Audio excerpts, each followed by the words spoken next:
남성 여자 T 화장실에서 단어의 비명이 들렸습니다. 기울기는 검은섬에서 드랍됐다. 초당 45.5에 대한 곧바로 천안의 아파트에서 40대 남성이 층간소음 문제로 윗집에 살던 이웃 주민을 흉기로 살해했습니다. 두 차례에 걸쳐서 112 신고를 하는 등 전조 증상이 있었던 것으로 확인됐는데 경찰은 살인 혐의로 구속영장을 신청했습니다. 오승훈 기자입니다. 경찰차에 이어 소방 구급차가 지나갑니다. 아파트 관리사무소는 출입문이 부서져 임시 출입문을 설치했고 주차장에는 앞범퍼가 부서진 승용차가 덩그러니 놓여 있습니다. 이 아파트에 사는 40대 남성 A씨가 윗집에 살던 이웃주민 B씨에게 흉기를 휘둘렀고 다친 70대 B씨는 관리사무소로 황급히 몸을 피했습니다. 하지만 A씨가 뒤쫓아와 문이 잠겨있자 자신의 차량을 몰고 돌진한 겁니다. 내려왔으니까 피가 흠뻑이 있어서 가게에서 직원들이 저 문을 먼저 잠갔으면 못 들어가니까 저 차를 갖고 저 연구진은 한 달 동안 시범 운영한 뒤 다음 달 A씨는 관리사무소 안에서 또다시 흉기를 휘둘렀고 복부등을 크게 다친 B씨는 병원으로 옮겨졌지만 결국 숨졌습니다. 범행 직후 A씨는 관리사무소 직원과 주민에 의해 제압됐고 신고를 받고 출동한 경찰은 현행범으로 체포했습니다. 경찰 조사에서 A씨는 층간소음으로 범행했다고 자백했습니다. 이들은 평소에도 층간소음 문제로 갈등이 깊었고 두 차례에 걸쳐 112 신고가 접수되는 등 전조 증상이 있었던 것으로 확인됐습니다. 지난 10월 피해자 B씨 아내가 누군가 밖에서 계속 문을 두드린다는 신고가 있었고 지난달에는 윗집에서 시끄럽게 한다며 A씨가 경찰에 신고했던 것으로 파악됐습니다. 그런데 정작 이를 활용해야 할 층간소음 시민들은 민원이 잇따르자 설치가 되어 관리사무소는 무슨 A씨를 기능인지도 임대세대의 잘 모르고 꼭대기층으로 옮겨주는 일본 것으로 소비자가 지금 사전 협의를 마쳤던 것으로 전해졌습니다. 여성을 대상으로 한 경찰은 공격범죄 A씨에 대해 우려가 구속영장을 커지면서 사회 신청했습니다. 안전망에 대한 불신도 YTN 호소했습니다. 오승훈입니다. 이에 따라 유관기관들도 머리를 맞댔습니다. 최근 여경찰서가 여수시와 함께 관내 공중화장실에 여성 안심배를 설치 운영 중입니다. 위급 상황 시 배를 누르면 경찰 통화실로 바로 연결됩니다. 층간소음에 대해서 대책을 내놨는데 얼마나 효과가 있을까요? 안심비상배 오겠습니다. 파출소 쪽입니다. 이번 달부터 본격 운영되고 있는 여성 안심배는 여수시내 공중화장실 43곳에 설치됐습니다. 아직은 특별한 신고 건수가 적되지 않았는데 문제는 무엇보다 홍보 부족이었습니다. 화장실에서 배를 물려 상황을 빠르게 전파하는 게 목적인데 이를 알고 있는 시민들은 조용합니다. 여성 안심벨이라고 화장실에 설치되어 있는 거 아니야? 오늘 처음 대책 들어봤어요. 마련에 나선 정부는 우선 층간소음 기준을 낮에는 39dB, 밤에는 34dB, 4dB씩 기준을 강화하기로 여태 했습니다. 안심벨 설치는 오히려 국내에서 처음으로 문제를 이루어진 불가능한 것 것입니다. 아니냐는 우려는 경찰은 있지만 안심벨이 반드시 설치돼 있다는 것을 필요한 인지시켜 조치라고 검수 예방에 도움이 될 수 있다고 기대하지만 적극적인 홍보에는 여전히 역부족입니다. 설치 장소에 안내 게시문을 다 게시를 해놨고요. 저희 경찰서 자체적으로 SNS로 홍보도 하고 있는 중입니다. 캠페인 같은 거 말씀하시면 검토해보도록 사회 안전망 구축을 위한 대책이 자칫 전시성 대책으로만 그칠 우려가 제기되는 대목입니다. 당국의 안전 대책이 시민들의 안전과 순수화로 이어질 수 있도록 보다 실효성 있는 후속 조치가 아쉬움이 될 것입니다. MBC 뉴스 김종국. 기존의 바닥을 시공하는 비용보다는 2배 이상 비용이 늘어날 것으로 예상됩니다. 강화되는 기준에 맞춰 건설사들은 층간소음이 기준치를 넘으면 알람을 보내는 시스템이나 소음 차단 바닥재 등의 기술 개발에 나서고 있습니다. MBC 뉴스 오상은입니다.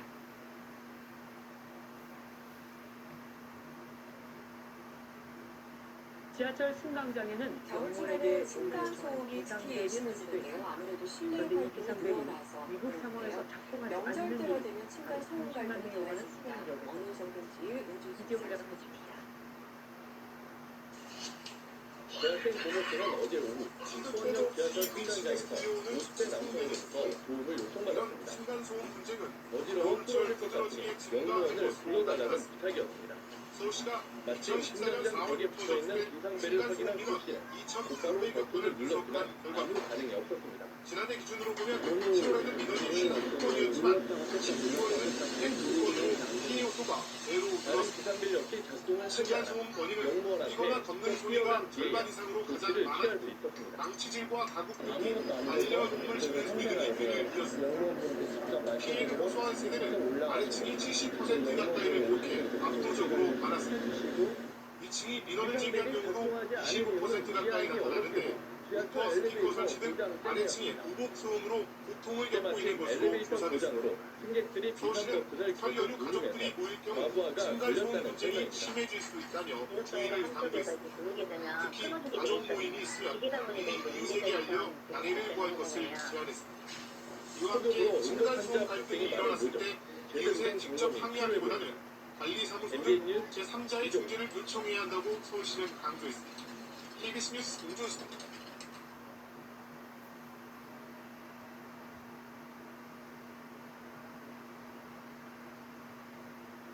불이난 고시원 건물에는 초기에 불길을 잡을 수 있는 스프링클러는 없었습니다. 의무 설치 대상이 아니었다고 합니다. 지난 봄 소방점검 때는 특별한 문제가 없다면서 무사 통과한 것으로 확인됐습니다. 찾아봤습니다. 불이 난 고시원은 지을때 우리는 하나로 호텔의 항공권 같은 공동주택에서 발생하는 층간소음은 이웃 간 심각한 갈등으로 번지는 경우가 많습니다. 정부가 대형 아파트 단지를 대상으로 시범 운영해온 층간소음 맞춤형 서비스를 대폭 확대하기로 했습니다. 이수진 기자입니다. 지난 7월 30대 남성이 아파트 위층에 사는 20대 노인을 흉기로 찔러 숨지게 했습니다. 이유는 층간소음으로 인한 다툼이었습니다. 불이 나자 비상벨을 눌렀다는 거주민은 있고 배소리를 들었다는 사람도.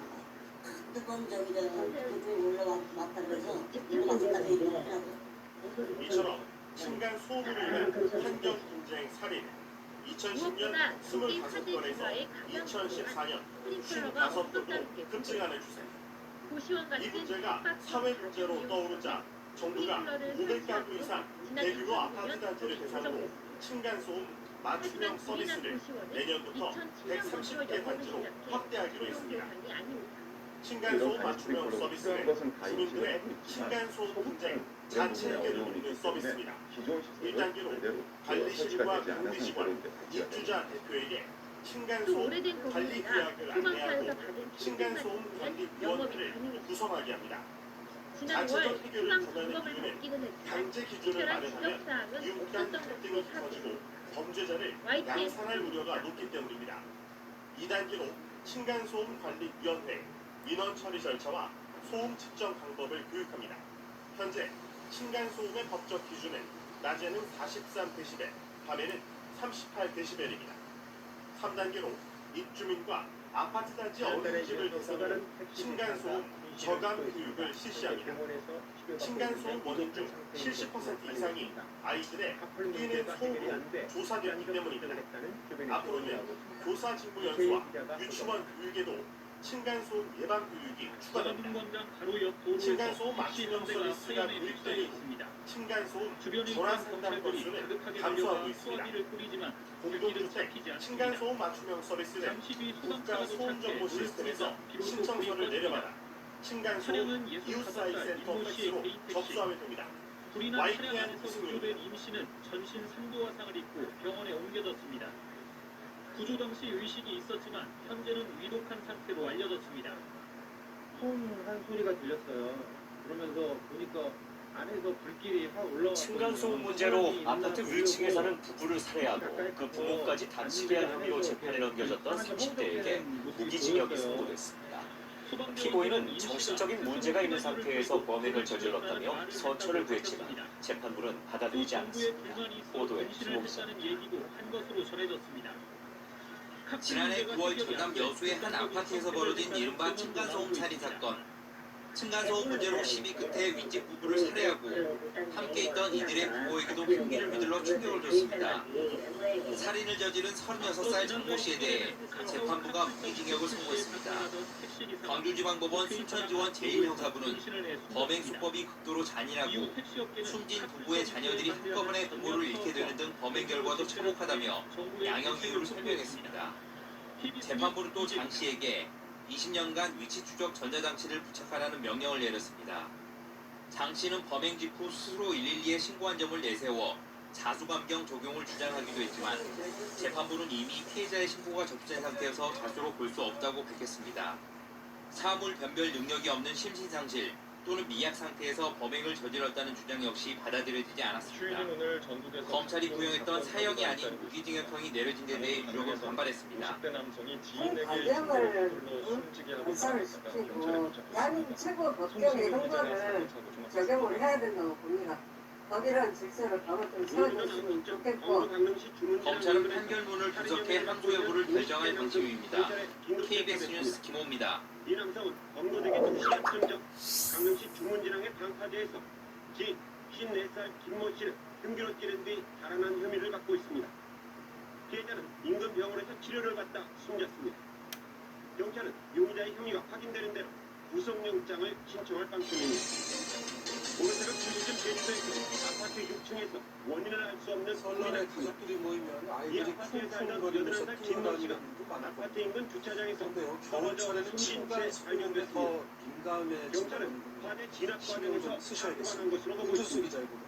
앞서 어제 오후 청주의 한 축사 공사 현장에서 용접 작업을 하던 60대 근로자가 숨진 채 발견돼 경찰이 조사에 나섰습니다. 이런 층간소음 문제는 겨울철 두드러지게 증가하는 것으로 나타났습니다. 서울시가 2014년 4월부터 접수된 층간소음비가 2,200여 건을 분석한 결과입니다. 지난해 기준으로 보면 10월에는 민원이 51건이었지만 12월에는 109건으로 피해 요소가 배로 늘었습니다. 층간소음 건의는 뛰거나 덮는 소리가 절반 이상으로 가장 많았고 망치질과 가구 끌기, 반려동물 짖는 소리 등이 귀를 이었습니다. 피해를 호소한 세대는 아래층이 70% 가까이를 기록해 압도적으로 많았습니다. 위층이 민원을 제기한 경우도 25% 가까이 나타났는데 우퍼, 스피커 설치 등 아래층의 부곡 소음으로 고통을 겪고 있는 것으로 조사됐습니다. 서울시는 설 연휴 가족들이 모일 경우 층간소음 문제가 요즘 도로나 인도를 달리는 전동 휠체어 자주 눈에 띕니다. 장애인과 노인들이 주로 타는데 도급대수가 크게 밀면서 작동 구조로 인한 사고가 끊이지 않고 있습니다. 안전 사각지대 전동 휠체어 박명선 기자가 취재했습니다. 제3자의 중재를 요청해야 한다고 서울시는 강조했습니다. 아파트 엘리베이터에서 전동 휠체어를 들어올리는 작업이 한창입니다. 76살 A씨를 태운 전동 휠체어가 아파트 20층에서 추락한 것은 어제 오전 7시쯤입니다. 전동 휠체어가 엘리베이터 문에 정면으로 부딪히면서 A씨는 50m 높이에서 추락해 결국 숨졌습니다. 20층에서 70대 연동 휠체어와 같이 추락한 그런 자료였습니다. A씨는 불과 한 달 전 전동 휠체어를 구입했고 지난달 1일 작동 경기도의 부주의가 한 사고 신축 원인으로 아파트에 홀로 보입니다. 입주한 A씨. 평일에는 출퇴근을 하면서 혼자 살고 있는데 입주한 지 2주쯤 된 지난달 14일 밤 누군가 현관문을 흔들기 시작했다고 합니다. 지난 아래층에 5월에도 사는 전동 부부가 휠체어를 탄 층간소음이 30대 있다며 장애인이 민원을 엘리베이터 제기하기 문틈에 시작합니다. 끼어 부상을 입었습니다. 밖에서 보안을 이처럼 최근 장애인과 노인들이 전동 휠체어를 사용하는데도 추락하는 사고가 수치라고 있습니다. 하지만 전동 휠체어 사용법에 대한 세계적인 프로그램이나 전용 교육시설은 어디에서도 찾아볼 수가 없습니다. 결국 사용자가 설명서를 보고 혹시나 해코지를 당할 수도 있다는 생각에 조작법을 익힐 현관문을 수밖에 열지 없는 않고 것입니다. 대화를 이어나간 A씨. 아래층 부부는 아랑곳하지 않고 욕설을 퍼붓다 돌아갔습니다. 이후 A씨는 여름 휴가를 다녀왔는데 집에 들어서기 전 현관문 앞에 찍힌 누군가의 발자국을 확인했습니다. 전국의 전동 휠체어 아래층 사람들이 구급자 수는 무려 소행이라고 10만여 직감한 A씨가 현관 하지만 출입 관련 기록을 교육이나 뒤져봤더니 시설은 턱없이 아래층 부족해 여성의 얼굴이 안전 찍혀 사각지대로 있었습니다. 방치돼 있습니다. KBS 박명선입니다. 화면 그래서 그 인터컴 내에 있는 얼굴 사진 그리고 날짜가 이렇게 딱 명확하게 나와 있고 이때까지만 해도 A씨는 경찰에 신고하기보다 아래층에 피해를 주지 말자는 생각으로 실내에서도 슬리퍼를 신고 다니며 조심했다고 합니다. 그런데 어머니와 둘이 있던 지난 7일 밤 갑자기 복도에 불이 켜지더니 현관문을 발로 차는 소리가 들리기 시작했습니다. 그런데 끊임없이 위험에 노출되고 있고 실제로 상당수가 사고를 아래층 여자였습니다. 공포에 질린 A씨와 당시 찾아왔던 어머니는 증거 확보를 위해 현관문 앞에 CCTV를 달았습니다. 그리고 3일 뒤 실제로 집 앞에 찾아와 현관문을 발로 차는 여성의 모습이 포착됐습니다. 보시면 알겠지만 운전을 싫어서 살잖아요. 집이 막 떠나갈 때 막 흔들리거든요. 그래서 굉장히 공포스럽고. 그로부터 이틀 뒤인 지난 12일에도 아래층 여성은 20차례에 걸쳐 A씨의 현관을 걷어차고 돌아갔습니다. 곧장 경찰에 신고한 A씨. 출동한 경찰에게 그런 적이 없다고 발뺌하던 여성은 CCTV 영상을 보여주자 그제서야 인정을 하고 A씨를 찾아왔습니다. 하지만 발길질에 대한 사과는 없었습니다.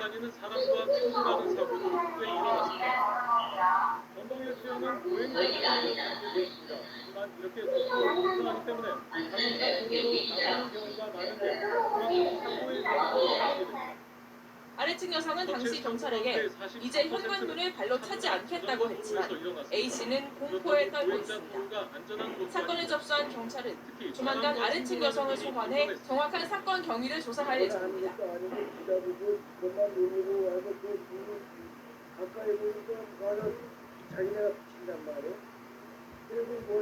갈등이 최근 천안에서는 살인으로, 서울에서는 방화로까지 번지며 강력범죄로 이어지고 있는데요.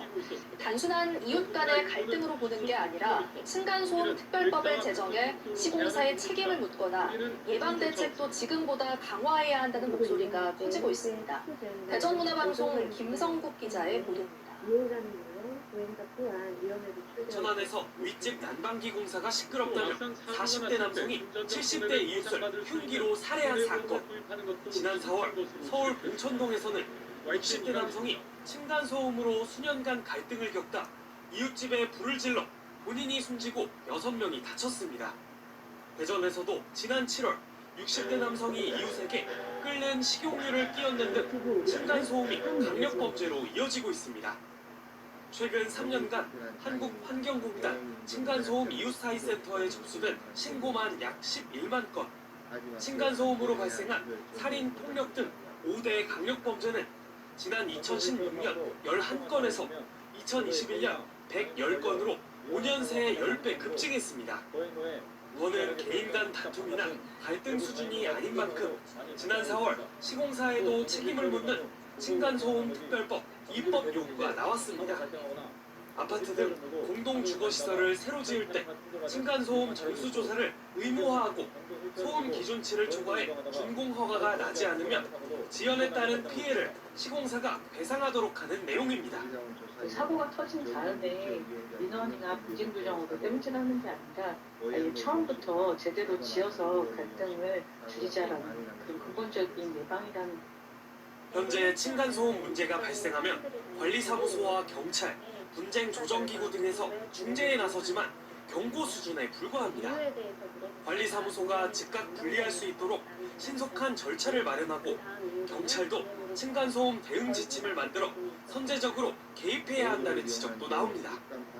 피해 예방적인 부분으로서 스마트워치를 제공하고 경찰 관서에서도 해당 관내에 2회 내지는 3회 이상 어떤 문제가 있다라는 것들을 좀 신속하게 접수라든지 상황을 파악해서 또 현재 112 신고 시스템은 신고 이력이 1년까지만 조회돼 천안 살해 사건처럼 과거 이력이 확인되지 않는 한계도 있어 보관 기간을 늘리는 제도 개선도 필요해 보입니다. MBC 뉴스 김성국입니다.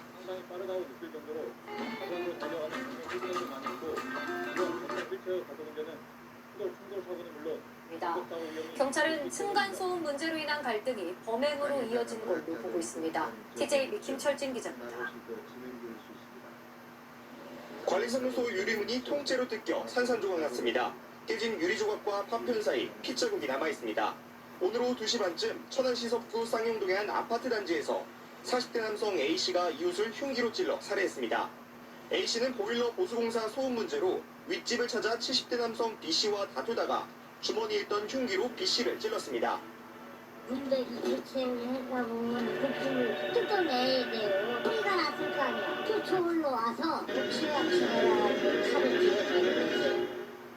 칼에 찔린 B씨는 공사 직원이 A씨를 저지하는 사이 아파트 관리사무소로 도망쳤습니다. 관리사무소 직원들은 문을 잠그고 쫓아오던 A씨를 막았습니다. 하지만 A씨는 자신의 차를 타고 돌진해 잠겨있는 관리사무소 문을 뚫고 들어가 다시 한번 범행을 저질렀습니다. B씨는 심정지 상태로 병원에 옮겨졌지만 결국 숨졌습니다. 이들은 A씨가 평소에도 층간소음 문제로 갈등을 빚어왔다고 말했습니다. 뇌병변상의 일급인 이 20대 남성은 지난해 전동 휠체어를 타고 가다 사고가 났습니다. 경찰은 A씨를 현장에서 체포하는 한편 살인 등의 혐의로 구속영장을 신청할 계획입니다. 혜미는 다리가 부러졌고 조 씨는 안녕하세요. SBS 주신입니다. 오른쪽에 구독 버튼 보이시나요? 더 많은 뉴스와 라이브 이벤트 궁금하시다면 이 구독 버튼 눌러주시고요. 항상 저희 SBS 뉴스 시청해주셔서 고맙습니다. 합의금 1,500만 원을 마련하기 위해서 대출까지 받아야 했습니다. 이후 조 씨는 위협을 무릅쓰고 인도 대신 차도로 다닙니다. 차들이 왔다 갔다 하면서 깜짝 놀고 너 왜 차도로 다니냐고. 그래서 인도로 다니면 또 인도에 지나다니는 사람들이 너 왜 인도로 다니냐, 너가 차도 아닌데. 전동 스쿠터를 타고 다니는 한 장애인과 동행해봤습니다. 인도는 바닥이 울퉁불퉁해 몸이 계속 흔들립니다. 늦은 밤 경비실을 찾아가 다짜고짜 70대 경비원에게 주먹을 휘두르는 한 남성. 윗집 노부부에게 흉기를 휘두르고 차로로 도망가는 다니기도 30대 하는데 남성. 차량에 모두 치이거나 층간소음 위험한 상황에 때문이었습니다. 맞닥뜨리기도 합니다. 2003년 층간소음의 사실 최소 전동 기준도 휠체어나 마련하고 전동 정부가 스쿠터가 인정한 차도로 다니는 바닥재만 건 사용하도록 불법입니다. 했지만 15년간 도로교통법상 갈등은 끊이지 않고 보행자로 있었던 분류되기 겁니다. 때문입니다. 이에 감사원이 차도에서 사고가 실제 나면 이들 정책이 잘 일정 부분 지켜지고 책임을 있는지 져야 들여다봤습니다. 인도에서도 보통 이 승인이 아파트를 더 많이 포함해 다치기 최근 때문에 완공된 책임이 28개 큰 경우가 아파트 많습니다. 141세대를 감사원이 층간소음을 한번 조사해봤습니다. 그 결과 96%가 사전에 인증받은 등급보다 더 떨어지게 나왔고 60%는 아예 최소 기준에조차 미치지 못했습니다. 결국 정부 영국이나 대책들은 미국에선 지난 장애인이 15년간 전동 사실상 휠체어나 무용지물이었던 스쿠터를 타고 가다 겁니다. 사고가 나면 정부에게 대상에게 거짓 자료를 보조해주는 제출해 손해보험이 사전 있습니다. 인정을 받거나 하지만 국내 아예 보험사들은 저품질 재료를 관련 쓰거나 규정이 없다며 시방소와는 장애인 달리 보험가에게 바닥을 처리고 부실 있습니다. 시공하는 등 방법도 장애인의 이동 편의를 다양했습니다. 넘어서 안전을 고려한 대책 마련이 시급합니다. 확인 절차의 부재에 SBS 따른 권한입니다. 판단 하에 시공 후에도 층간소음 차단 성능을 확인할 수 있는 제도 개선 방안 마련토록 한번 아파트가 완공돼 버리면 바닥 시공 방법을 확인할 수가 없는 만큼 입주하기 전에 층간소음을 다시 한번 확인하는 방안이 필요하다는 지적입니다. MBN 뉴스 주유진입니다.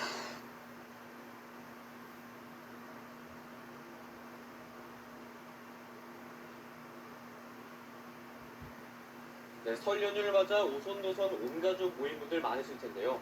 때문에 층간소음 민원도 30%나 증가한다고 합니다. 네, 인터넷에서는 층간소음 보복용 상품을 팔기도 하고 복수담이 인기를 끌고 있다고 하는데요. 현명한 대처법은 없을까요? 신세름 기자가 알아봤습니다. 경기도 하남시의 한 아파트입니다. 이 아파트 20층에 사는 33살 김모 씨가 위층에 사는 60대 부부의 집에 들어가 흉기를 휘둘렀습니다. 주말마다 놀러오는 부부의 손자 손녀가 소음을 만들어 여러 차례 문제 제기를 했지만 달라지지 않았던 겁니다. 지난 2013년에는 설 연휴에 부모님을 찾아온 30대 형제가 아랫집 여성의 내연남에게 살해당한 사건도 발생했습니다. 비슷한 사건이 반복되고 범죄 자체도 갈수록 흉포화되는 만큼 단순히 이웃 간의 갈등이나 개인의 분노로 치부할 수는 없습니다. 특히 가족들이 모이는 명절 등 연휴 직후 층간소음 관련 민원이 약 30% 증가한 것으로 집계됐습니다. 전체 층간소음 발생 원인의 72%가 아이들이 뛰거나 걷는 소리에서 오는 만큼 명절 기간 더 주의가 필요할 수밖에 없습니다. 참다 못한 아랫집에서는 층간소음 보복용 상품을 구입해 대응하기도 하는 상황. 전문가들은 문제가 발생한 즉시 이웃에 대응하기보다 관리실이나 지자체가 운영하는 이웃 사이 센터 등을 이용할 것을 조언합니다. 명절 때는 일동 부분들이 대부분 휴게 기간이다 보니까 당장에 내가 피해를 받았을 때 전화할 수 있으니까 손님들이 와야 되는 시간대가 있다면 오전 10시부터 오후 3시까지다 이러면 그 시간대를 그 전날을 미리 메모에 적어서 양해 바랍니다 라는 현관문에다가 붙여주시는 거예요. 가족이 모이는 명절, 이웃 간의 배려가 더욱 필요한 때입니다. 연합뉴스 TV 신세롬입니다. 알려고에 대해 알려줘. 비용 등을 보장하는 내용이 담길 예정입니다. 정신질환을 앓다 층간소음 시위 끝에 끔찍한 방화 살인을 저지른 안인득 사건 기억하실 텐데요. 또다시 층간소음 문제로 임대 아파트 주민이 위층 주민을 경기로 폭행하는 사건이 일어났습니다. 유호영 기자가 보도합니다.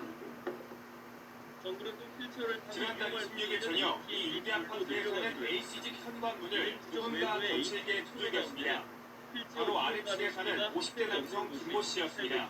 이와 함께 ATV 아래쪽 휠체어가 들어갈 공간을 현행 20cm에서 20m 이상으로 넓히고 원성을 높이던 김 씨는 갑자기 준비해온 둔기로 A씨 남편 머리를 내리쳤습니다. A씨 남편은 크게 다쳐 병원으로 이송됐고 김 씨는 출동한 경찰에 붙잡혀 지난달 28일 구속됐습니다.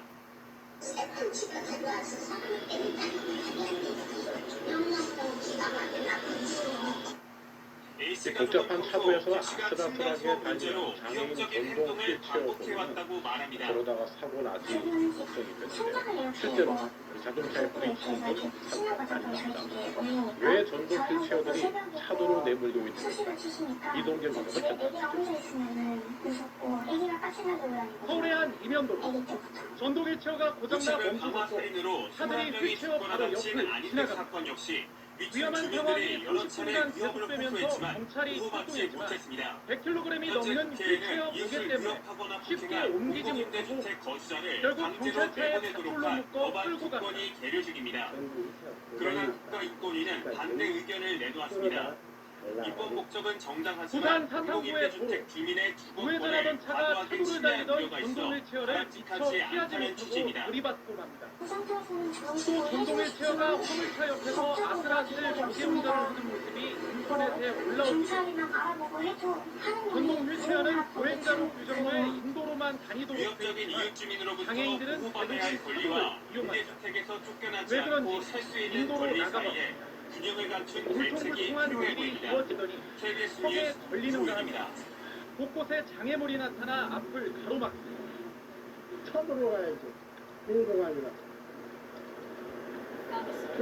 인천의 빌라에서 40대 남성이 아래층 가족에게 공여지책으로 차도를 이용하지만 휠체어가 고장나 이번에도 멈춰서면 층간소음 갈등이 무게 때문에 이어졌습니다. 빨리 구조하기가 힘들어 대형 사고로 이어질 위험이 큽니다. 이 때문에 인천의 한 서울의 빌라. 한 구조대는 전동 바닥과 휠체어 곳곳에 구조를 위해 흰자국이 화물차를 선명합니다. 개조하기도 했습니다. 빌라 4층에 살던 40대 이모 씨가 흉기를 전동 휘두른 휠체어를 건 실을 수가 어제 오후 없어서 5시쯤. 이송을 해드릴 수가 없었습니다. 전동 휠체어를 이용하는 장애인은 전국에 6만 8천 명. 이 씨가 휘두른 흉기에 부부와 20대 딸 등 일가족 3명이 MBC 다쳤습니다. 뉴스 크게 다친 부인은 병원에서 수술을 받았습니다. 상태가 굉장히 위중해 보이더라고요. 119 차가 나오고 감식반차가 이쪽으로 오더라고요. 이웃 주민들은 지난 8월 이 씨가 아래층 남성과 다툰 뒤부터 장애인과 사이가 좋지 노인들을 위한 않았다고 전동 기억합니다. 휠체어 공급이 늘면서 이 씨가 관련 막대기로 교통사고 방바닥을 치며 위험도 높아지고 일부러 있습니다. 층간소음을 유발했고 안전교정도 아래층에 없이 사는 피해 가족이 인도보다 112 차도를 신고를 이용하는 하면서 경우가 많기 경찰이 때문이라고 여러 차례 합니다. 왔었다는 이정석 겁니다. 기자가 취재했습니다. 통행량이 많은 차도 위를 전동 휠체어가 위험하게 내다봤습니다. 아프리카도로에선 차량을 피해 도로를 이 가로지르는 씨는 사건 발생 4시간 이라카군이 전에도 전동 피해 휠체어 가족집을 사고 찾아 잇따르고 소란을 있습니다. 피웠습니다. 올해 피해 경찰에 가족 접수된 신고를 전동 받은 휠체어 경찰은 사고는 현장에서 이 300여 씨를 건으로 불안감 조성 혐의로 해마다 입건한 뒤 10%씩 증가하고 출석 있습니다. 통보를 하고 돌려보냈습니다. 전동 휠체어는 하지만 몇 시간 더 할 때 때문에 이 씨는 다시 휠체어로 피해 인도로만 가족을 다녀야 찾아가 합니다. 범행을 저질렀습니다. 전동 휠체어를 타고 이 인도로 씨는 나가봤습니다. 경찰 조사에서 아래층 인도의 현관문 터미널과 여닫는 소리가 간신히 올라가는가 시끄러워서 하면 홧김에 범행을 장애물이 저질렀다고 많고 주장하고 휠체어가 있습니다. 지나갈 수 없을 정도로 경찰은 이 씨에 포기적인 대해 인도가 많습니다. 구속영장을 신청했습니다. 또 채널A 뉴스 울퉁불퉁해서요. 조현진입니다. 몸도 자꾸 넘어지기도 하고 또 위험하지만 어쩔 수 없이 차도로 다니는 경우가 되게 많습니다. 전국에 보급된 전동 세상 휠체어는 10만 무서운 게 대지만 요즘 층간소음 최근에 갈등입니다. 거동이 불편한 경남 노인들에게 통영의 한 급속도로 아파트에서는 확대되고 있습니다. 이웃끼리 다툼 끝에 하지만 손도끼를 안전모 같은 휘두르는 안전장비 일까지 규정이 있었습니다. 없고 최진석 기자가 별도의 취재했습니다. 교통안전교육을 받지 않아도 돼 사고 위험이 높습니다. 경남 통영의 한 아파트 5층 현관. 사람들이 뒤엉켜 몸싸움합니다. 이들 이들이 잡고 있는 건 길이 50cm 전동 정도의 휠체어 사용이 늘어남에 손도끼입니다. 따라 안전규정과 몸싸움은 함께 경찰이 전동 출동하고서야 휠체어 보행 환경 끝났습니다. 개선이 시급해 보입니다. MBC 뉴스 정보입니다. 아파트 4층으로 이사온 주민이 층간소음 문제로 5층 주민과 갈등이 시작된 건 지난해 초부터. 몸싸움이 난 14일 저녁에도 인터폰으로 위층 주민에게 층간소음 문제를 항의하자 올라오라고 해 올라갔더니 위층 주민이 손도끼를 들고 있었다는 게 아래층 주민의 주장입니다. 3명 중에 한 명은 아래층 주민은 안전사고를 손도끼에 손을 경험한 베어 것으로 새 바늘을 나타났습니다. 꿰맸습니다. 이게 이런 전동 보장구는 보도로 다녀야 하는데 속도 제한이나 안전 규정이 없어 이용자가 보행자보도 사고 위험에 노출돼 있는 상황입니다. 노은지입니다. 위층 주민은 경찰 조사에서 피해 예방 차원에서 손도끼를 들고만 있었는데 아래층 주민이 덤볐다고 주장하는 것으로 알려졌습니다. 최근 9년 동안 전국에서 접수된 층간소음 민원은 20만 6천여 건, 코로나19가 발생한 지난해에만 4만 2천여 건이 접수돼 1년 사이 61%나 늘었습니다. 층간소음 문제 해결을 위해 환경부가 2012년부터 층간소음 이웃사익 센터를 운영하고 있습니다. 하지만 법적 구속력이 없다 보니 이번 사례처럼 6달 전에 중재를 요청했는데도 별다른 합의점을 찾지 못하는 사이 갈등만 커지는 경우도 나타나면서 제도 보완이 필요하다는 지적이 나오고 있습니다. 그럼에도 KBS 차도를 뉴스 이용한 최진석입니다. 이유는 노면이 더 안정적이고 장애물이 적기 때문이라고 답해 부도환경 개선이 시급했습니다. 하지만 고도를 이용한다고 해 층간소음 시비 끝에 끔찍한 방화 살인을 저지른 안인득 사건 기억하실 텐데요. 또다시 층간소음 문제로 아파트 아래층 주민이 등기로 위층 주민을 폭행하는 사건이 일어났습니다. 비슷한 사건이 되풀이되고 있는데 대책은 없는 걸까요? 유호영 기자가 취재했습니다. 구상책이 없어 안전규정 마련과 함께 지난 21일 저녁 이 임대 아파트에 사는 A씨집 현관문을 누군가 거칠게 두들겼습니다. 바로 아래층에 사는 50대 남성 김모 씨였습니다. 갑자기 문에서 짝소리가 나는 거야. 나갔더니 이 아저씨가 뒷짐을 서서 그래서 왜 이렇게 시끄럽게 지난달 18일 1호선 대방역에서 지체장애인이 지하철에서 하차하려다 휠체어가 뒤집혀 뒤로 넘어지는 사고가 발생했습니다. 전동차와 지하철 승강장 사이의 간격과 높이차가 컸던 탓입니다. 플랫폼 저까지도 지하철이 남고 앞바퀴는 올라갔는데 뒷바퀴에서는 못 올라가고 튕겨서 뒤로 그래서 빠져서 이제 한 바퀴 굴러서 이제 지하철 안에 바닥에 들어갑니다. 지체장애인들이 김선영 씨는 사고로 머리와 허리를 다쳐 현재까지 병원에서 입원 치료를 받고 있습니다. 김 씨는 대방역 측이 오히려 자신을 탓했다고 주장합니다. 그때 내릴 때 전화를 하셨으면 전화하면 경찰로 갔는데 전화를 안 하셔가지고 내릴 때 그 다쳐서 갔다고 그러시더라고요. 역자가 엄청 많잖아요. 근데 어느 역에서 정말 그 크기 높고 뭐 간격이 넓다는 걸 다 정보를 다 알고 권 기자는 장애인의 이동권을 고려하지 않은 상황에서 이미 예견된 사고라는 입장입니다. 차가 넓은지 그런 정보를 전혀 알 수 없는 상황에서 지하철을 타고 내리실 때 목숨을 걸어야 하는 상황이고요. 그런 상황에서 사고가 나는 것은 누구도 뻔한 상황입니다. 토레일은 뒤늦게 대책을 강구하고 있습니다. 위협적인 이웃 주민으로부터 보호받아야 할 권리와 임대주택에서 쫓겨나지 않고 살 수 있는 권리 사이에 메워지지 않는 승강장과 전동차 사이 한 뼘의 간격. 오늘도 수많은 장애인들은 생명의 위협을 느끼며 전동차에 오르고 있습니다. TBS 양간입니다.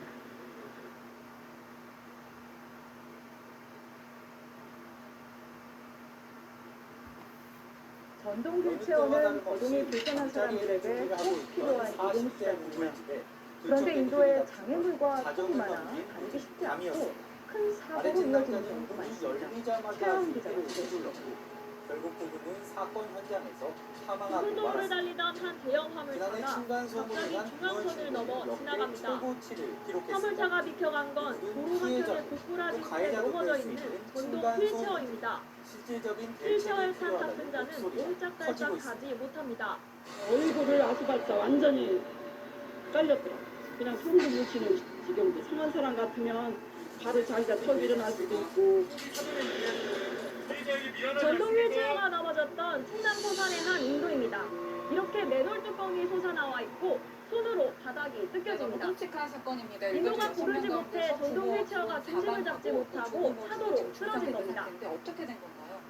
네, 사건은 지난달 27일 자정을 조금 넘은 시간에 0시 30분쯤 발생했습니다.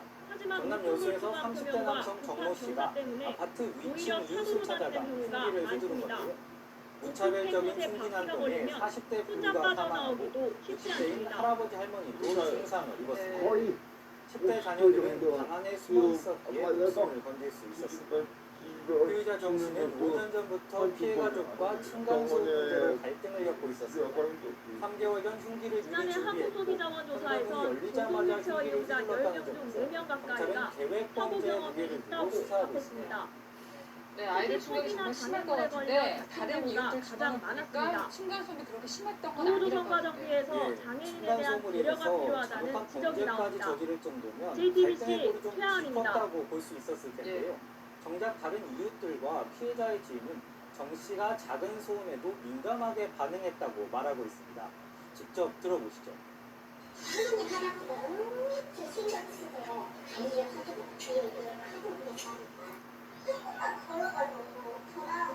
엄청 예민하시고 남들한테 생각 못하게 하면서 그렇게 욕을 하셨거든요. 왜 살인까지 저질러야만 했는지 이해가 가지 않는데 피해자한테 정신적인 문제는 없어요. 수년째 사고가 네, 정 씨는 범행 전 술을 마신 상태는 아니었고요. 특별한 정신병 병력도 없는 것으로 알려졌습니다. 다만 세 차례 진행한 심리검사에서 정 씨가 내성적이고 은둔형이라는 판단이 나왔고 2013년부터 홀로 생활한 만큼 층간소음에 대한 분노와 스트레스가 계속 누적되어 왔을 가능성은 있습니다. 범행의 주된 원인이 층간소음인지 아니면 정 씨의 정신적인 문제인지는 아직 명확하게 밝혀지지 않았지만 층간소음을 빌미로 범행을 저지른 것은 분명해 보입니다. 아무리 그래도 살인을 정당할 수는 없지만 층간소음이 빌미가 된 그 사건이 계속 발생하고 있죠. 심리가 사람들이 층간소음 살인 사건이 처음 이슈화된 건 지난 2013년 서울 중랑구에서 50대 남성, 30대 형제 2명을 살해하면서부터입니다. 이후로도 매년 두세 건의 층간소음으로 인한 살인, 폭행 사건이 지속적으로 발생하고 있습니다. 층간소음이 1년 넘게 지속된 경우 갈등이 폭행이나 위협으로 번지게 될 수 있습니다. 때문에 전문가들은 직접적으로 당사자들끼리 부딪히기보다는 제3자를 통해 중재를 받도록 권유하고 있습니다. 1년이 넘어가면 당사자가 부딪혔을 때는 정말 폭행이나 사기, 불이성의 사건들이 넘어가고 있는데 직접 부딪히면 정담을 받아서 접근 방법을 강구하는 게 좋다. 층간소음 때문에 이웃과 갈등을 겪고 계신 분들이라면 봐야 될 별도로 만드는 등 안전 기능을 강화할 것을 관련 부처에 요청했습니다. KBS 뉴스 엄진아입니다.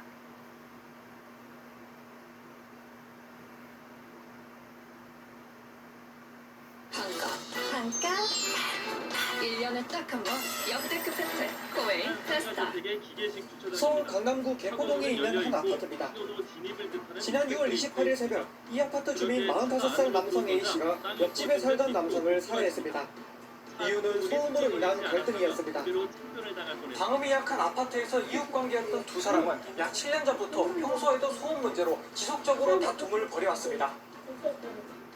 평소 피해자 B씨가 방 안에서 큰 소리로 욕설을 내뱉거나 물건을 던져 부수는 등 소음을 저주내자 A씨가 항의했고 화가 난 B씨가 A씨 집에 찾아가 문을 두드리며 시비가 붙는 시기였습니다.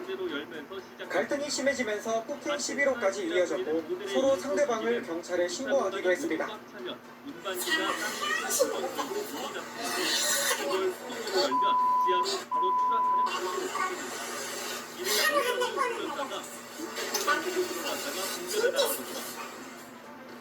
그러다 사건 당일 술에 취한 A씨가 비가 도중 B씨 집 앞에 놓인 물건들을 발로 차고 이에 B씨가 또 A씨 문을 두드리며 항의하자 A씨는 격분해 흉기를 들고 나와 공격했습니다. 수차례 발로 밟고 주변에 있는 의자로 머리를 여러 차례 때린 끝에 B씨는 외사 상태에 빠졌고 약 보름 만에 숨졌습니다. 재판에 넘겨진 A씨 측은 지난 24일 서울중앙지법에서 열린 첫 재판에서 범행 당시 만취 상태여서 기억이 나지 않는다고 말했습니다. 다만 잘못을 인정하고 수사에도 성실히 협조했다며 이를 참작해달라고 요청했습니다.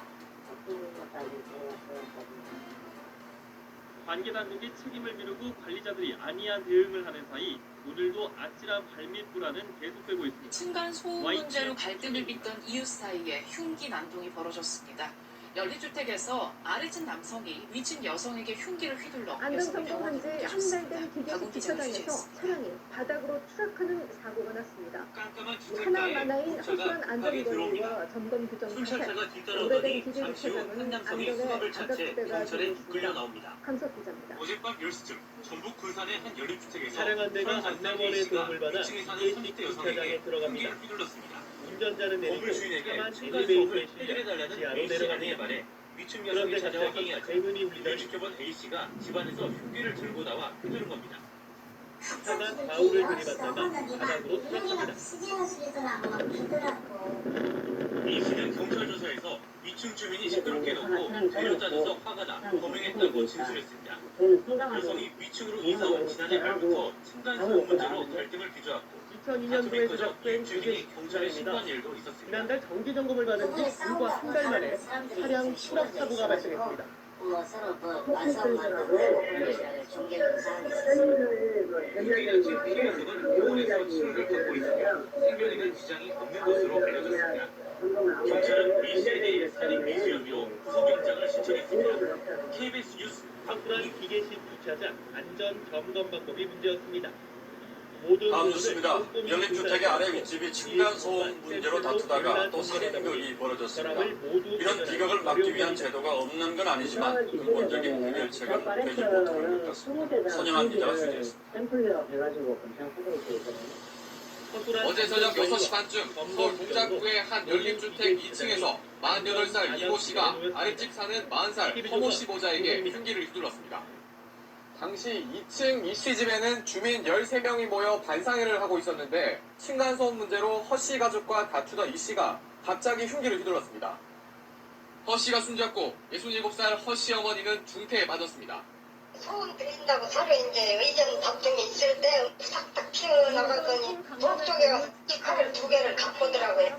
1층 허 씨 집은 2층에 소음이 심하다고 2층 이 씨 집은 1층에서 담배 연기가 올라온다고 불만을 가졌고 지난 1년간 자주 부딪혔다고 주민들은 전했습니다. 어제도 층간소음 때문에 일전에 주고받았던 욕설이 다시 시비가 돼 끔찍한 살인사건을 부르고 말았습니다. 정부는 층간소음 문제가 발생하면 제3자인 환경공단 등에서 층간소음 정도를 실측하고 갈등을 중재하는 안을 시행하고 있습니다. 마을 공동체 규약이라든가 같이 더불어 사는 그 규약 같은 것들 그런 걸 통해서 원천적으로 해결하는 게 바람직해 보입니다. 위아래층 이웃은 어떤 집인지 소통을 통해 이해를 더 많이 하는 것이 문제 해결의 근본적 대안이 될 수 있습니다. SBS 손현입니다.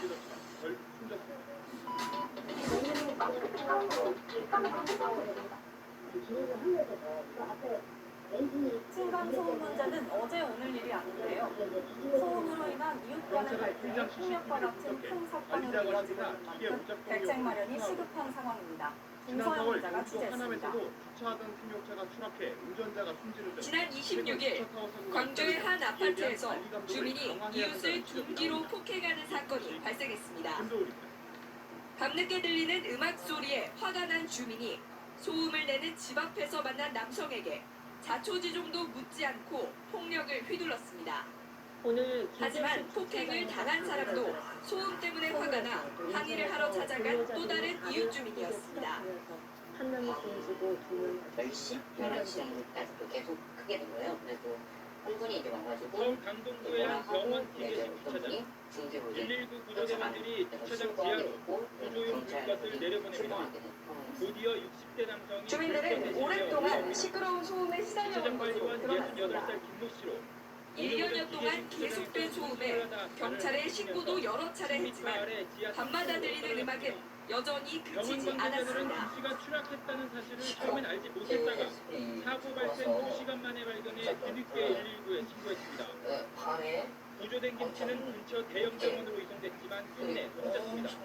경찰은 김 BC가 안전 규정을 제대로 지켰는지, 주차장 건물엔 안전 시설이 설치돼 있는지 층간 소음으로 인한 문제는 해마다 크게 늘고 있습니다. 인천에서도 일어났습니다. 지난 10년간 층간 소음으로 접수된 신고 건수는 해마다 늘고 있으며 지난해에는 4만 6천 건에 달했습니다. 주차장 안에 있는 차량용 특히 코로나19로 집에 머무르는 시간이 늘어난 2020년부터 층간 소음 피해 건수가 크게 늘었습니다.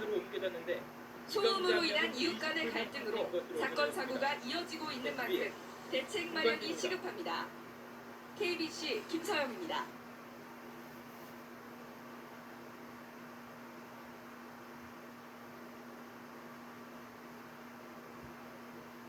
최근 아파트 층간소음으로 인한 갈등이 이웃 간 폭력 사건으로 번지면서 사회적인 문제로 확산하고 있습니다. 층간소음으로 인한 강력범죄 발생 건수도 5년 새 10배 늘었는데요. 층간소음의 원인과 갈등 사례, 또 근본 대책에 대해서 박영민 경실련 도시개혁센터 정책위원장과 이야기 나누겠습니다. 나와 계시죠? 네, 안녕하십니까. 네, 안녕하세요. 저희가 영상으로 정리를 해서 한번 전해드렸는데 층간소음 문제 계속 심각해지고 있는 것 같고요.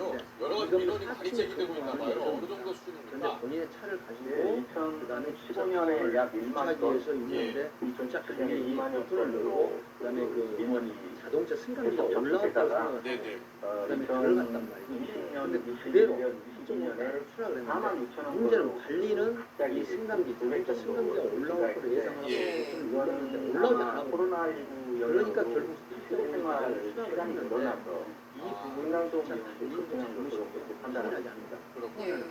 이렇게 층간소음 민원 접수가 늘면서 강력범죄 발생 건수도 많이 늘었더라고요. 지금 최근에 10배 정도가 늘었다고 하는데 왜 이렇게 크게 늘었습니까?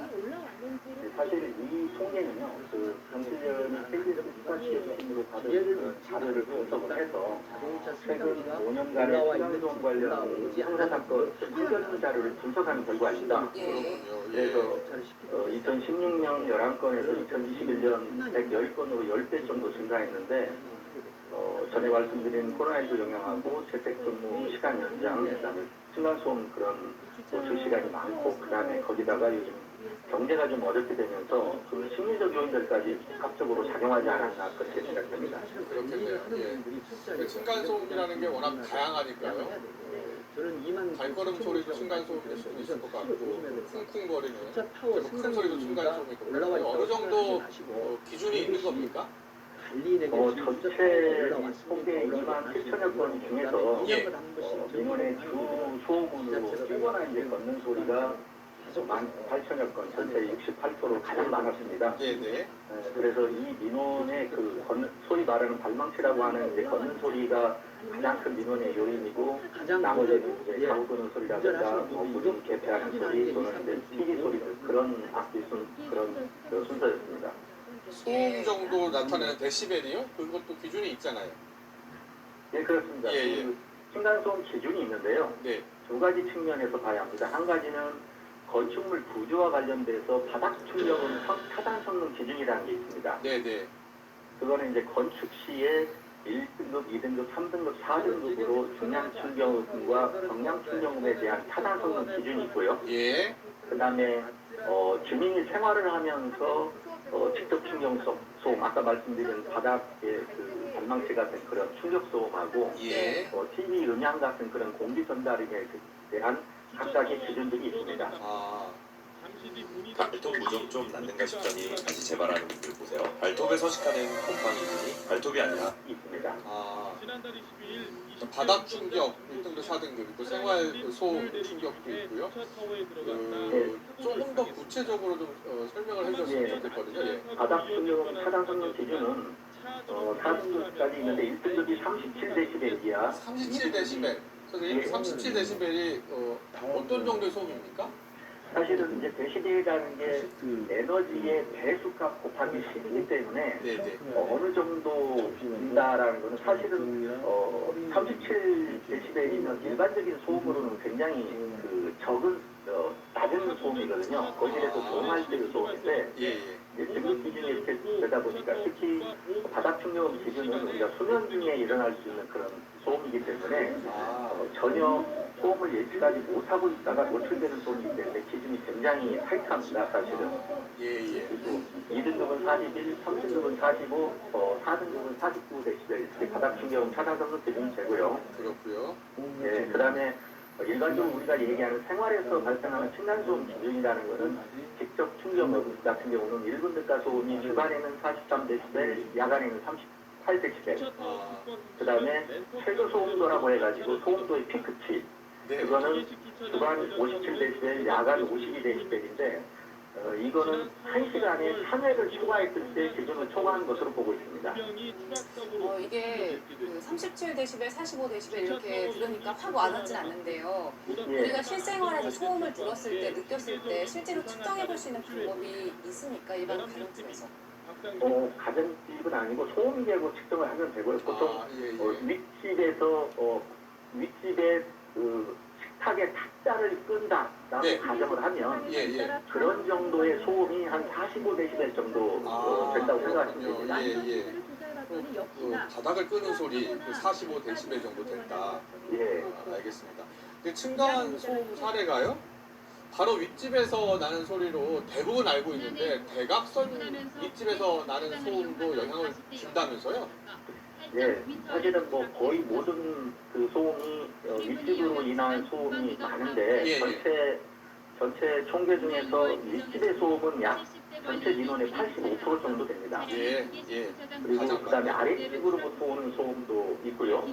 그다음에 뭐 옆집으로부터 오는 소음도 있고 대각선으로부터 오는 소음이 있고 그다음에 뭐 불명인 경우도 있는데 윗집의 소음이 약 85%고 아랫집의 소음이 한 9% 정도 됩니다. 여기 아랫집 항해에 의한 소음도 좀 있고요. 이런 여러 가지 다양한 소음원이 있습니다. 아랫집 항해에 의한 건 아랫집에서 윗집을 향해서 쿵쿵 두드리는 겁니까? 그렇죠. 아래층 항해에 의한 소음, 아래층의 자연스러운 소음은 9% 정도 되는 거고 아래층 항해에 의한 소음은 일종의 뭐 보복소음 같은 그런 그 윗집의 소음에 대한 그 반발로 발생하는 그런 소음들이 되겠습니다. 그렇군요. 저희가 이제 그래픽으로 정리를 했는데 아랫집의 항의가 약 3%고 아랫집 자체에서도 뭐 음악을 크게 틀어놓는다거나 그러면 역시 층간 소음으로 위층에 피해를 주는 거군요. 예, 그렇습니다. 알겠습니다. 이 층간소음 원인을 찾는 것 자체가 쉽지 않을 것 같은데 우리가 층간소음을 느낀다면 그걸 어떻게 증명할 수 있습니까? 이제 정성적인 방법으로는 윗집이 시끄럽다라는 거는 이제 우리가 자체적으로 주관적인 어떤 판단이고 아까 말씀드린 직접 충격 소음과 공기 전달음에 대한 어떤 기준을 이 층간소음 기준을 만족하는지 여부를 소음계로 측정해가지고 그 기준을 만족하는지 또는 기준을 초과하는지 여부를 실측을 해가지고 층간소음을 우리가 규명할 수는 있습니다. 자, 그럼 이 층간소음 분쟁이 최근 많이 늘고 있잖아요. 그리고 이제 이웃 간 폭력 사건도 늘고 있고 강력범죄도 늘고 있고요. 자, 이런 그 여러 가지 분쟁이 발생하고 있는 이 상황을 좀 줄이거나 조심하기 위해서는 어떤 대책이 필요한지 좀 듣고 싶거든요. 사실은 근원적인 부분에서 보면 구조적으로 우리나라 아파트의 경우는 격식 구조의 아파트가 많습니다. 대부분 80~90%가 격식 구조로 지어지는 거고 우리가 일반적으로 아파트라고 하면 그런 격식 구조이고 주상복합의 경우에 있어서는 기둥식의 구조이거든요. 그래서 구조적으로 기둥식 남행 구조로 만약에 지어진다고 하면 근본적으로 층간소음이 원천적으로 많이 해소가 될 거고요. 현행처럼 층간소음으로 아파트가 계속 지어진다고 하면은 층간소음 중공검사할 때 층간소음을 전수조사해서 기준을 만족하는지 여부를 확인을 하는 것을 입법을 강제해야 한다고 봅니다. 현재는 층간소음 기준은 있지만 그것을 강제할 수 있는 그런 법적 근거가 없습니다. 지금 말씀해주신 부분은 이제 건축 단계에서 집을 잘 지어야 한다는 부분인 건데 이미 지어진 집들에서 살고 있는 분들은 소음을 좀 조심하는 것 말고 또 다른 방법이 있을까요? 현실적으로는 구조적으로 어렵고요. 예를 들어서 그거를 위아래 집의 동의하에 바닥 완충제를 뚫는다든가 그런 설비 시공을 해야 하는데 만약에 한다고 하면은 위아래층에서 그 경비를 다 전부 지불을 해야 하고요. 그다음에 그 완충제라든가 그런 보안 시공을 한다고 해서 그 기준을 만족할 수 있는지 여부는 확실한 건 없습니다. 그러니까 원인이 어떤 거에 있냐에 따라 다르기 때문에 그 두 가지 문제점으로 봐서 다 지어진 그 공동주택에 대해서 추가적으로 바닥 충격 보완한다는 그런 부분들은 현실적으로는 굉장히 어려운 부분입니다. 네. 뭐 층간 소음으로 인한 이웃 간 다툼 또 여러 가지 폭력 사건도 발생하고 있는데 만약 층간 소음이 이제 인정이 될 경우에요. 층간 소음을 일으킨 가구는 어떤 배상 보상을 해야 되나요? 현실적으로는 법적인 부분은 과태료 10만 원 이하의 벌금이라든가 과태료라든가 그런 정도 처벌하는 것밖에 없고요. 만약에 분기가 발생했을 때 위층 아래층이 협의를 하고 합의를 했을 때는 환경문제조정위원회의 그런 그 분쟁 조정 과정에 들어갈 수는 있습니다. 다만 양측의 쌍방의 조정 합의하는 조건으로 가능합니다. 예. 그렇게 합의가 된다면 참 좋겠지만 요즘에 층간소음 보복도 큰 문제거든요. 빙대가 날렸을 때는 층간소음 일으키는 옆집, 이웃집에 보복하겠다면서 빙대를 사겠다 이런 글도 올라왔었는데 층간소음 보복도 큰 문제라면서요. 예, 이게 사실은 유튜브라든가 포털 같은 데서 층간소음 보복 사례를 소개하고 부추기는 측면도 있습니다. 그런데 층간소음 보복과 관련된 거는 이 폭력 등에 관한 법률로 법적 처벌을 받을 수 있는 걸로 알고 있습니다. 그래서 층간소음 자체와 그 다음에 층간소음으로 인한 보복은 전혀 다른 그런 그 형태로 알고 있습니다. 네, 이미 지어진 집 층간소음 없게 할 수 있는 방법은 없을 것 같고요. 그렇다면 앞으로 지을 집은 그렇게 짓도록 하고 지금 현재 여러 가지 불편함을 겪고 있는 이 지금 층간소음 문제는 이웃들끼리는 어떻게 풀고 해결하면 좋겠습니까? 사실은 현실적으로는 굉장히 두껍고 소프트한 그 슬리퍼를 구입해서 신는 방법 외에는 현실적인 방법은 없죠. 그러니까 많은 그 이웃 간에 사이 좋게 한다 이런 얘기들이 있는데 그거는 이 층간소음 문제를 이웃 간의 갈등으로 자꾸 치부하는 그런 경향이 있어서 이런 부분들은 시공사의 책임을 회피하는 하나의 방법으로 생각되고 있기 때문에 근원적인 어떤 방법을 강구해야 층간소음이 이 주민들의 그 어떤 수건 사업으로부터 해방되지 않을까 그런 생각이 듭니다. 네. 지금은 저희가 소음에 대한 얘기를 나눴었는데 요즘에 층간 냄새, 이웃 간 담배 연기라든가 고기를 굽는 냄새 때문에 분쟁이 발생하는 경우도 생긴다고 하는데 실제로 접수되는 분쟁이 좀 있습니까? 층간 냄새라던가 아니면 주로 이제 이 공동주택에서 문제가 생기는 경우는 이 흡연에 관한 그런 민원이 많은 걸로 알고 있습니다. 어느 아파트나 실내 흡연에 의해서 베란다든가 아니면 화장실 등에서 흡연에 의해서 많은 민원이 발생하는 걸로 알고 있는데 특히 이제 이 겨울에 많이 발생하는데 첫째는 흡연을 죄악시하는 그런 문화도 관련이 있지 않을까 그렇게 조심스럽게 생각을 하는데 이 흡연에 대한 문제의 대안으로 현실적으로 공동주택의 외부 공간에다가 흡연부스를 따로 설치해서 흡연에 그 쾌적한 시설을 제공하는 것 외에는 이거를 그 죄악시해가지고는 기본적인 그 실내 흡연에 대한 그런 문제라든가 악취 문제는 해결이 굉장히 어려울 것으로 생각됩니다. 네, 앞서 데시벨 층간소음 기준에 대해서 말씀하셨는데 이 층간 냄새 같은 경우에는 특별한 기준은 없는 거죠? 냄새에 대한 실외에 대한 그 휘발성 그런 화학물질에 대한 그런 냄새 악취의 기준 등은 있습니다.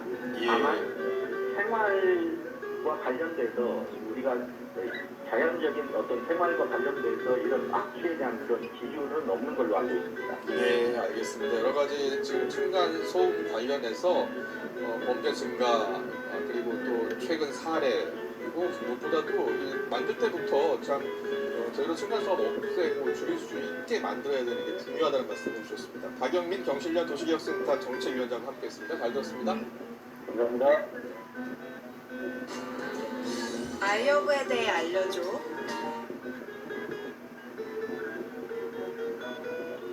네, 사건 사고 소식입니다. 경기도 의정부의 한 아파트에서 30대 남성이 위층에 사는 일가족에게 흉기를 휘둘러 40대 부부가 크게 다쳤습니다. 경찰은 층간소음 문제를 범행의 원인으로 보고 있습니다. 이교 기자가 취재했습니다. 경기도 의정부의 한 아파트입니다. 오늘 오전 7시 30분쯤 엘리베이터 안에서 끔찍한 흉기 난동 사건이 벌어졌습니다. 16층에서 40대 부부와 10대 딸이 엘리베이터에 탔는데 바로 아래층에서 탑승한 30대 남성 유모 씨가 흉기를 휘두른 겁니다. 엘리베이터 문을 열었을 때 온통 다 피가 난자 있고 그리고 층계부터 해가지고 계속해서 피가 나. 피해자는 이곳 아파트 7층에서 멈춰선 엘리베이터에서 다급히 내려 이웃 세대에 도움을 요청했습니다. 유 씨는 피해자들이 대피해 있는 7층의 이웃집까지 쫓아왔습니다. 범인이 뛰어들어오면서 문을 닫으니까 문을 열려고 있었어요. 흉기에 찔려 크게 다친 부부와 양손에 타박상을 입은 딸은 인근 병원으로 옮겨졌습니다. 다행히 일가족 모두 생명의 지장은 없는 것으로 알려졌습니다. 신고를 받고 출동한 경찰은 15층 자신의 집에서 심정지 상태로 쓰러진 유 씨를 발견했습니다. 본인이 스스로 찌르는 건 맞는 것 같은데 정확한 사인이랑 이거는 좀 부검을 좀 해보도록 하겠습니다. 경찰은 층간소음 문제로 아래 위층 사이에 갈등을 겪었다는 주민들의 증언을 토대로 정확한 사건 경위를 파악하고 있습니다. MBN 뉴스 이규옥입니다.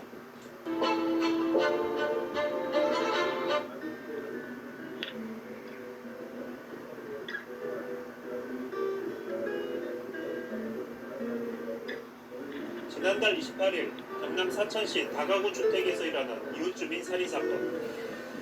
층간소음이 발단이었습니다. 평소 층간소음 불만이 있던 50대 남성은 피해자와 층간소음 문제로 말다툼을 하다 흉기까지 휘둘렀습니다. 이런 층간소음 관련 강력범죄는 느는 추세입니다. 층간소음으로 시작된 살인이나 폭력 등 5대 강력범죄가 지난 2016년 11건으로 집계됐습니다. 그런데 2021년 110건으로 5년 사이에 10배나 늘었습니다. 이를 근본적으로 해결하기 위해서 정책적으로 접근해야 한다는 지적이 이어졌습니다. 정부는 급기야 새로 짓는 아파트가 층간소음 기준을 맞추지 못하면 시공업체의 보완 공사를 의무화했습니다. 하지만 다가구 주택은 이런 정부 정책에 포함되어 있지 않습니다. 원룸이 밀집한 원룸촌에 나와 있습니다. 원룸 같은 다가구 주택에 사는 주민들은 층간소음 문제를 해결하기 어렵습니다. 층간소음 기준을 명시한 공동주택 층간소음 규칙이 있지만 원룸 같은 다가구 주택은 해당하지 않습니다. 층간소음 이웃사회센터 중재 대상에도 포함되지 않습니다. 물론 다가구 주택도 소음 방지를 위한 구조 기준은 있습니다. 하지만 2018년 이후 짓는 주택만 적용받아 이전에 지은 다가구 주택은 사실상 관리 사각지대에 놓여 있는 겁니다. 따라서 다가구 주택도 층간소음 관리 울타리에 들어오도록 해야 한다는 지적이요. 공동주택의 범위에 있는 그 대상은 지금 층간소음 정책에 지금 해당이 되고 있는데 다가구나 단독 그 소규모 주택으로 대상을 좀 넓히는 거죠. 다가구 주택 층간소음의 규제나 관리를 위한 정책적인 접근이 절실해 보입니다. YTN 명준입니다.